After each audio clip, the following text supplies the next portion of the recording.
welcome to the stream. There's actually I need to think of like some kind of intro. I don't know. Everybody has like an intro.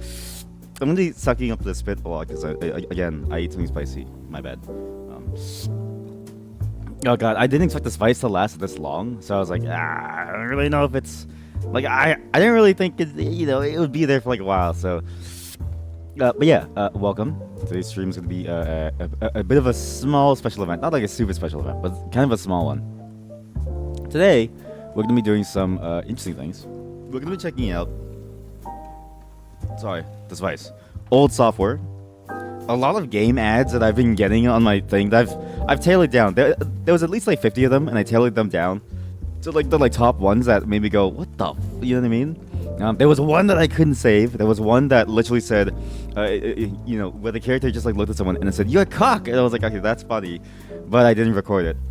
So just know that there's an ad out there somewhere where it has like a power level where it's like, I'm power, I have over 10 million power, and then it's like, you only have 1,000 power, you're a cock. You know what I mean? So, and we're doing some auto battlers because some of the auto battlers that we used to play on this channel, that I still play on the side, got some major updates, and I think it'd be fun to show you all. Okay, before we do that though, I mean, I was just reading stuff on the line. There's apparently like a new major exploit going around.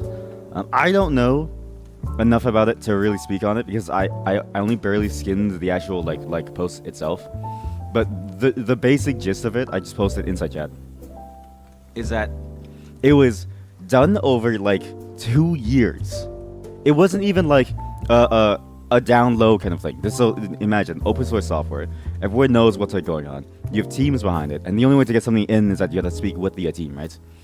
The way it was done was that the person who implemented this like backdoor, this attack effectively, was a part of the team and actually worked in earnest, splitting out the effects of the changes across 2 years. So over 2 years, they've been slowly adding changes to the project, talking with the official collaborators, people who have no malicious intent, and have been going at it for a very, very long time. And then no one actually knew. And it's one of the scary things about security that I think about a lot is that physical security is easy, right? I think physical security is very, very easy. You have an alarm. You don't have an alarm. You have something that can threaten the other target's safety in some way, right? Because ultimately, in this situation, in a physical sense, violence is the ultimate deterrent, right? But what do you do when it's cyber, right? What do you do when it's cyber security? Well, violence doesn't matter because cyber security, you'll never know them, right? And even if you know them, there's no guarantee that you can actually commit any acts of violence against them. The only act of violence that you may be able to do against them is leak their name everywhere, but that's like throwing a name out into the internet, into the world. What does that do, right? There's some things that you can do. You have a known target, you may say, oh, they're not allowed in your country, and you may say, oh, they're not allowed to move around, they're not allowed to own certain devices. The person who did the Something Phoenix group, who like did the ransomware like major attack, he was basically locked in a hotel room like 24/7. He was not allowed to leave at all. He was constantly being monitored. He had a Fire Stick, an Amazon or something Fire Stick, used it with his TV and his hotel Wi-Fi to perform his last major ransomware attack. And I was like, all right, so the most that they can do is take away all of your ability to do anything involving technology. This even dates all the way back to Kevin Mitnick, I think. Kevin Mitnick was that his name? Yeah, Kevin Mitnick. He is a convicted hacker. He spent a long time in prison. I think it was 5 years for some high crimes. He started out, way back in the early days of technology when this stuff was a lot less secure and a lot easier to do. I mean, back then, to hack phones, all you needed to do was whistle. Like back then, no joke. Calls would cost you like $1 or something, right?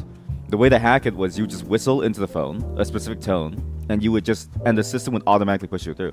Because back then, everything used sound. Like there was no real understanding of how to secure these systems yet. And so, he can't even get close to using technology anymore. Like he basically is barred from ever being close to any technological project. Though I think he does speak on the topic, and he does still study it. Obviously, I mean, there's probably still like an interest to him. you have to understand, a lot of people who get into the cybercrime side, it's almost always an interest of theirs, right?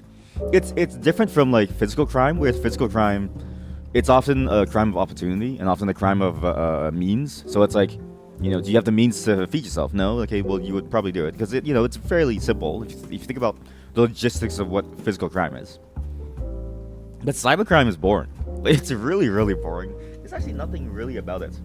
So what you do for cybercrime is you have to get really into it. You get really deep into systems because as time goes on, the ability to break down systems into certain components and then like examine them and analyze them and then find holes within these components that you can then chain into other holes and other components to go further and further up gets harder and harder and harder, to the point where sometimes you may not even find it because it's like you don't even have the final source, right? Like you have no way to even examine it easily.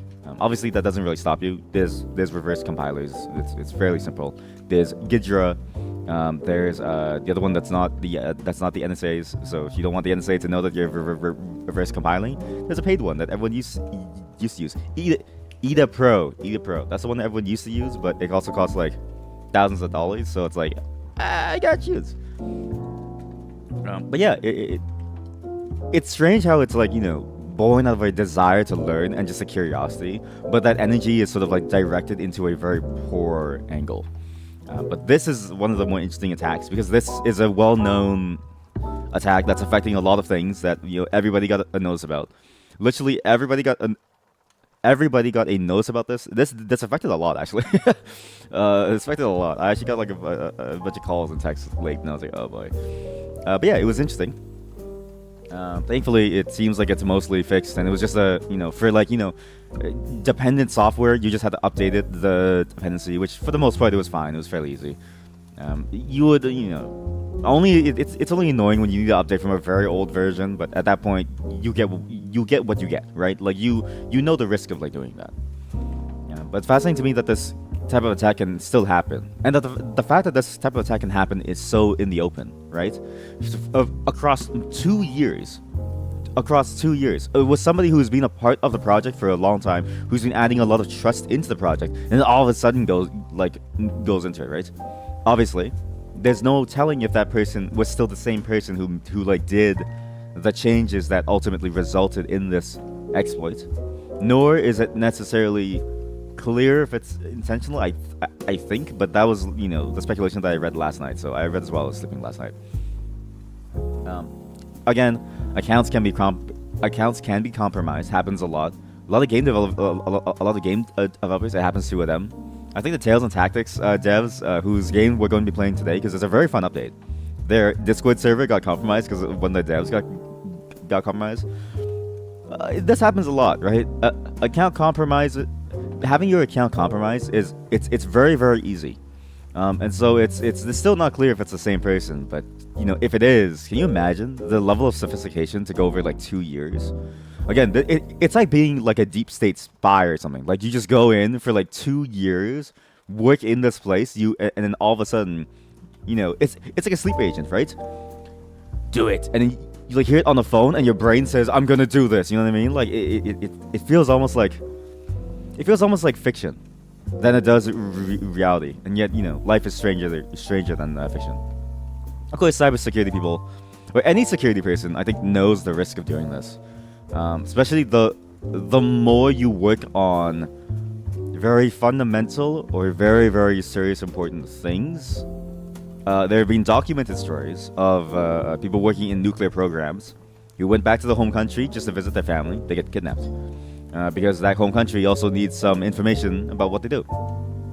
There's documented stories of researchers who are working on nuclear stuff, who come home. Sorry, not to research stuff. It was like the team that was trying to figure out who was messing with this stuff, who would then go home and they would find a black cube on the desk with a note inside of it, or like under that like said stop.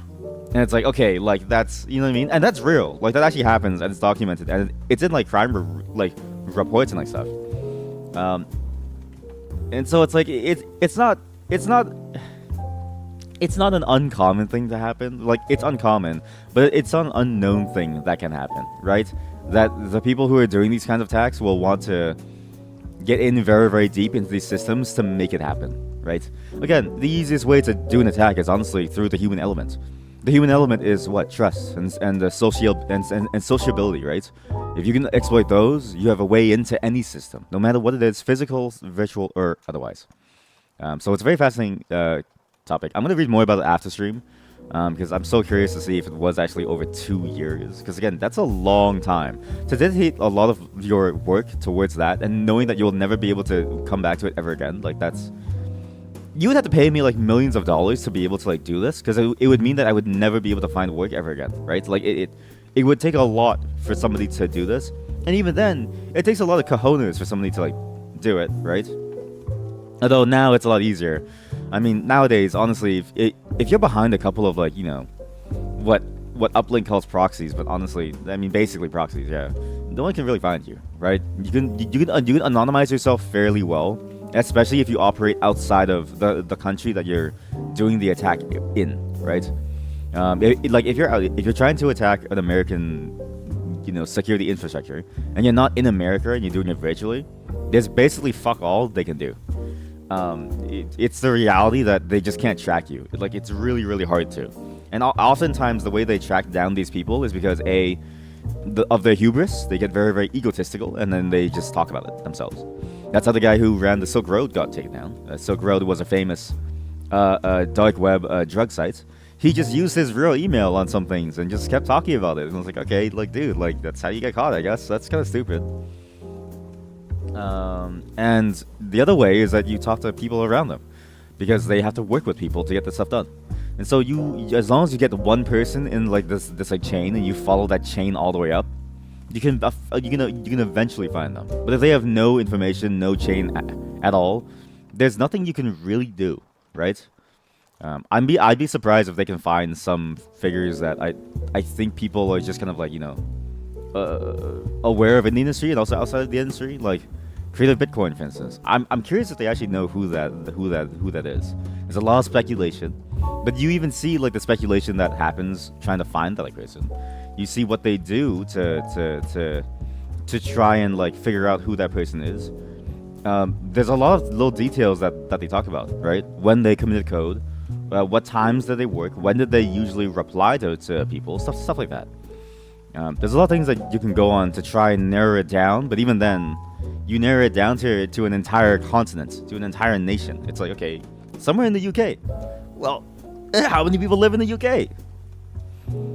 It's a fascinating topic. Cybersecurity is a great topic. It's a lot of fun. I've heard DEF CON is amazing. My friend and I, you know, we still plan to go at some point. We're just, you know, it's just growing up. You have no money, and then when you have money, you have no time. So it's like, well, what can you do? But yeah, that's enough of the boring cybersecurity stuff. So who cares about cybersecurity, right? Today we're playing around with old software.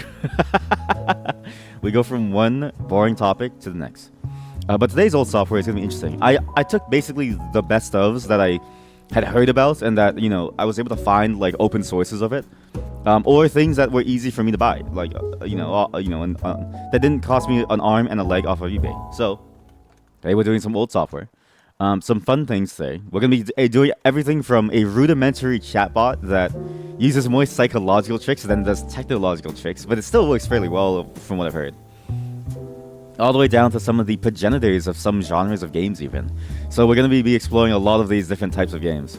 We'll be doing some ads as well later in the middle of it. Not as in like I'm playing ads. I don't make money from them, so the ads just kind of come out of nowhere.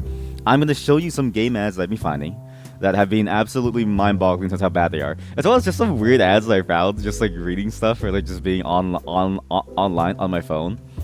Some of it's funny, some of it's very, very funny. And then afterwards, again, Diablo Battle stuff. Tales and Tactics has a new PvP update, which is actually like, it seems pretty cool. I didn't want to try it yet. I was basically waiting to try it on the stream. I was gonna do it last time, but we're gonna try it on the stream. There's a lot of games I was waiting till I try, but we're gonna try it on the stream. As well as Serialim Ultimate, that one game that I put a video up on the Avad channel. I've been very addicted to that game. I wanted to play it live because I think I did that game an injustice to how good it is. It's actually kind of like geniusly good. But before that, I have a song for you all. And I thought today's song would be something that tries to fit the mood of what we're doing today. And I thought, what better way of having, a song that fits old software than a song that is built out of actual NES hardware. So this song is called "The Coffee Zone" by Fear of Dark. It's a fascinating song. It's a MIDI song. It's a very jazzy tune that sounds very very interesting. And again, it's made from NES hardware. Like obviously an emulation of it, but still you could play it on like a real NES. So imagine your Nintendo Entertainment System that used to play Mario. You could have heard that song. Post it inside the chat. Enjoy.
I really, really enjoy the compositions by I can't tell if this is a group or not, but by this artist, I really, really enjoy a lot of their like work.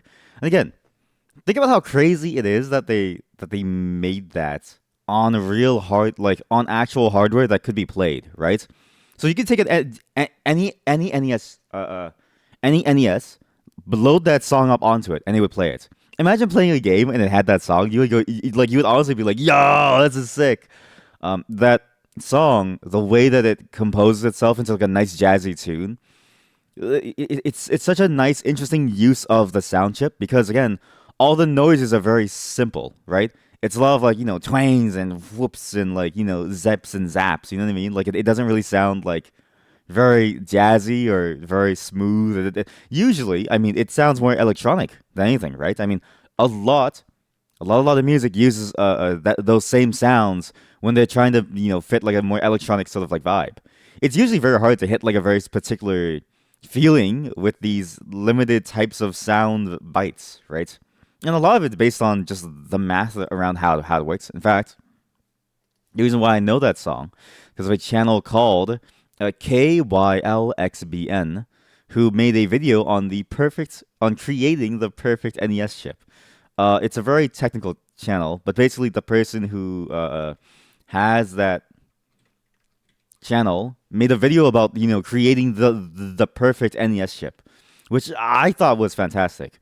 They basically tried their best to get rid of all the errors within the math behind how the sound chip does these noises. And the version, and inside that video, they actually used this song, and they used it on their perfect emulated version. And they showed examples of it across different games too, like Castlevania and like stuff. And they showed how much smoother it sounds. And when what I showed you, what I let you listen to, was the one from the original channel, the person who actually owns and made the like song. Now, because I think they deserve views. But the one that he has sort of like fixed the issues on, he doesn't change any of the notes, doesn't change any of the compositions. He just makes the sound clearer based on how the hardware would have been if it had no like technical errors, and it sounds so good, so much better, right? Again, same composition. It's just the clarity of it because again, this is old hardware. This is like an NES came out in like what 1980 something, right? NES came out in 1985 in the US. So imagine how many years we've had to make it a lot better. And yet, again, you had all the tools that you needed to make stuff sound really good. And I remember Castlevania a long time ago. I mean, I played the old version. Sounded very, very cool. And I remember a lot of these games sounded very, very cool. We had an NES growing up. I don't know why. Again, no one in my family played it except for me. And I was a kid when I had it. So it's like, okay, well, it's weird. But it's fun. It's a lot of fun. And I really enjoyed that song, and I thought it'd be a great fit for today's stream, which we're going right into. We're going to really enjoy the way that that song is mixed together. It's the way that the lyrics themselves don't necessarily overpower the beats, and also that the beats themselves don't overpower the lyrics. The way that he sort of like weaves in the lyrics with the beat itself is fascinating. Because did you notice that call and response structure almost? He would say that like repeating phrase at the end, and then the beat would like start to come in with the drums. Then he would just go into the melody only, and then he would say the same thing, come back with the drums. I really really enjoy Nujibi's songs. I still know how to pronounce his like name.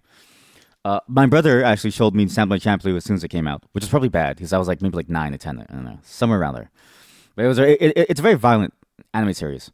But that every single song from that show is like incredible, like actually incredible, just like the song says, right? And there's a bunch of them. He was one of the main composers for it, along with like three others. I think three or four others. And you may have noticed even the style of that song. It feels a lot like what lo-fi hip hop is today, but this one was particularly geared towards a much more faster paced sort of like style to be rapped over. But still, people sort of like consider them to be the progenitor of the lo-fi hip hop sort of sound, right?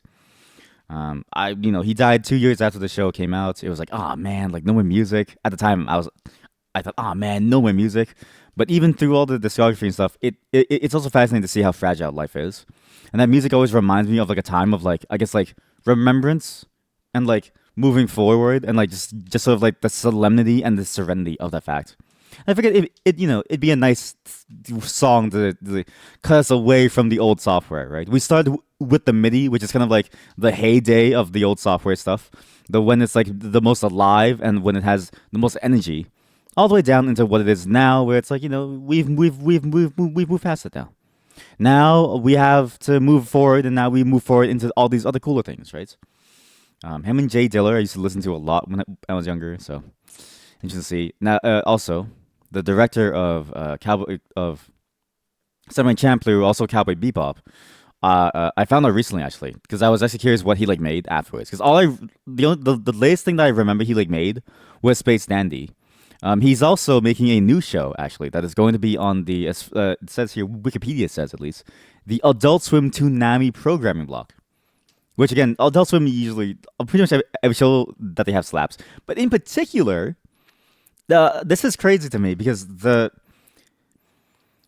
John Wick director has their hand in everything. Okay, there's another movie that I really want to see with them and Jordan Peele called Monkey Man, which I like looks so good. Yeah, again, they do action sequences so well, and I'm glad that we're getting like a deluge of like movies that are purely about the action sequences. Again, the action sequences in like John Wick are very unbelievable. You're telling me they walk through a subway, they shoot through their jacket with a silence gun, which is not completely silent, and no one cares. But I enjoy it because it's such a fun genre to play with, right? Just bombastic action for the sake of bombastic action. With a story is designed to fit the action, right? So I'm very curious to see because that director is also working on this new anime series with Watanabe. It's called Lazarus. I'm very curious to see how this goes. Again, there hasn't really been many like much news about it, but it is coming out. I think sometime this year apparently. So it's gonna be interesting to like see. Oh, yeah, that like name. I don't know how to pronounce that like name, but if you enjoy those shows, just keep an eye out for Lazarus. I have a feeling it's gonna be a really good show, right? Again, it's not just because of the like names. Well, it is entirely because of the like names, but it's also because it's that style of show that only these people are willing to like do that I think I really enjoy and I miss, right? There are some shows now that kind of like hit kind of those like notes, but so much of it is like filled with like weird tropey shit, and I'm like I don't want like weird tropey shit. Sometimes I just want something that's just fun for the sake of being fun. You know what I mean? So hopefully this is fun. I'm really hoping that this is going to be fun. But yeah, enough of that. We're gonna be playing some Tales and Tactics. Now this is a very interesting part. This is a very interesting game now. It's gotten a lot better, and I played this before. I'll get into why we're playing.